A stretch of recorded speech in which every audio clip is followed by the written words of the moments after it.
Welcome to the Remote Aikido Dojo podcast.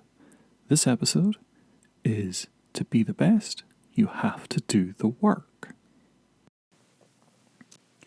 The new student, after a few training sessions, goes over to the instructor and says, "You are so good. How long have you been training?" Or something similar. Another example is, "How long does it take to get a black belt?" These are common questions that crop up almost every time a new student joins a dojo. They're important questions, but they're not the real questions. What the student wants to know is how much work they have to do to achieve the same level. So what is the answer? Well, there is a number that can be used to answer both of those questions. The person being asked knows those numbers. They know how long they've been training, how long it took to achieve Shodan. Often, those numbers are the answer given, and the beginner is seldom happy with this new knowledge. I say they're unhappy because it usually indicates that the road ahead has a substantial amount of time and work involved. The answers given to the questions are likely the reason that McDojos can thrive. If the honest answer is given, without any relative comparison, then many students are never seen again. The simple truth is that, on a level playing field, it takes years to get a Shodan, and even more to reach the level of your instructor. The catch is that it's not a level playing field. A student with zero athletic ability will take longer than a naturally gifted Aikidoka, and neither of them are guaranteed success. The first of those students is easy to find, the latter a far rarer animal indeed. In over 20 years, I can only recall a single student who was naturally gifted at Aikido. Of course, if they aren't willing to do the work required, then they are both doomed to failure. The problem is, it's harder than you think. McDojos sell people on the idea that it's easy. The process is simpler than you've been told, and you can attain a black belt in under a year. This is, of course, quite true. You can earn a black belt in under a year, just not training for 2 hours twice a week. In my opinion, it takes too long in Aikido to gain a Shodan rank. This is a feature of our training that I blame firmly on grade inflation as well as the teaching method generally used. Regardless of those issues, there is one thing that all legitimate dojos will agree on. It takes work. You have to be willing to get on the mats and train as hard as you can for a sustained period of time. In other words, you have to do the work. Most people aren't willing to do it, especially in today's society. Many things that we seek out are quickly obtainable. Need a brand new computer? You can have that tomorrow. Today, if you're willing to go to the store in person. You want someone to make a pizza and deliver it? 30 minutes or less. Want to binge watch the latest TV show? No waiting required. Now consider that the answer to the question, how long does X take, is in years, and sometimes decades. It's hardly a surprise that the attrition rate is high when there is so much work to do. So what's the secret? There has to be a secret though, right? A shortcut perhaps? Well, there is.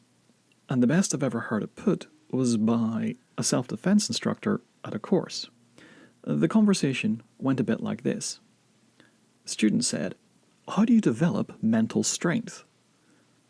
And the instructor replied, "You do more things you don't like that are useful, and less things you like that are useless." The student laughed and said, "Okay, sure, but what's the real method?" The instructor simply sighed. The student wanted the quick and easy route. They were hoping to find out what that secret technique that grants you unparalleled skill is. The simple truth that they were told what it was didn't even register with them because they didn't want to do the work. If you're an instructor, though, you can convince them. As an experiment, I discovered that you can convince people to do the work, or at the very least, manage their expectations. Teaching at a university club, I looked over a brand new intake of about 50 students. I pointed out that this would take a lot of effort and a lot of time. I also pointed out that there were 600 hours of training time between their first day and their last one in 4 years' time. There are also 600 hours, taking a standard office day, in a single semester, 8 hours a day for 15 weeks. Suddenly it doesn't seem so onerous. The final observation I made was that if they could commit to that, to just 600 hours of training, I could give them a damn good shot at leaving with a black belt. Not a guarantee, but everything in my power to get them there. What happened next astonished me. The club subsequently experienced its lowest attrition rate for years. Perhaps it was the honesty, perhaps it was the relative comparison, perhaps it was just that I laid a challenge to a competitive audience.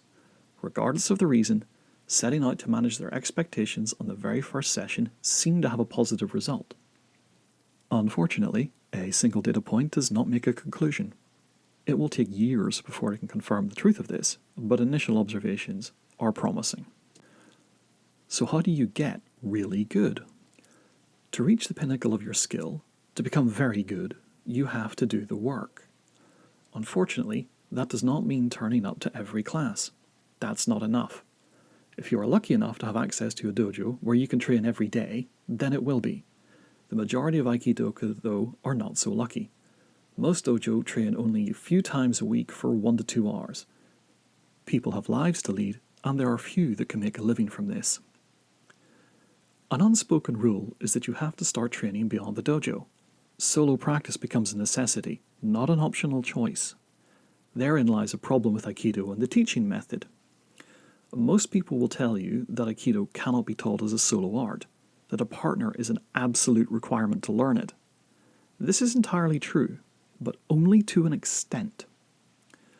When the world was hit with a pandemic, most dojo closed and everyone started training at home. For Aikidoka, this almost universally meant training with weapons. Sadly, this was a missed opportunity to work on a number of fundamentals, none of which involved weapons. What most people fail to realize is that it is possible to train in Aikido as a solo art. It just requires some thought and a totally different approach to teaching. The last seminar I taught before COVID was based around the concept of structure, what it is, why it's important, how to develop it. Most people would teach this by emphasizing it through techniques like Ikkyo, Nikkyo, and Tenshinagi. I taught it through principles-based teaching. I demonstrated numerous solo exercises that can be worked on in most places without anyone else. The students were left with a series of drills that they could use to build epic structure into their techniques. The catch? They had to go away and do the work. There are only really 3 things that cannot be practiced without a partner in Aikido. Empty hand techniques, weapon taking, and randori. If you're thinking that that seems like all of Aikido, I can understand why. If you think that though, then you might want to really consider what Aikido is. Is it a collection of techniques?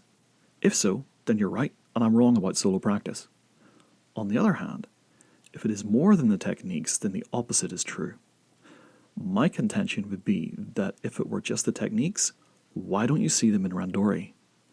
Aikido is not the techniques we practice. Those are the equivalent of a boxer hitting a heavy bag. They're a training tool. So remember, do the work. Solo drills, paired practice, weapons kata, it doesn't matter what you go for. If you don't do the work, you won't reach your full potential. You can put in the extra time most days. It's easier than you think. Waiting for a bus? Set one foot on top of the other and work on your balance. Opening a push door? Do it as though you were trying to knock someone back with an Eremi step. Sitting at a computer for 8 hours? Make sure you sit up straight and work on your posture. There are many, many ways to get the extra practice time you need. You just have to look for them and, most importantly, commit to doing the work. At the end of the day, no matter what you want to succeed at, that's the real secret. Do the work. Thank you for listening. If you've enjoyed this episode, please share, like, and subscribe for more.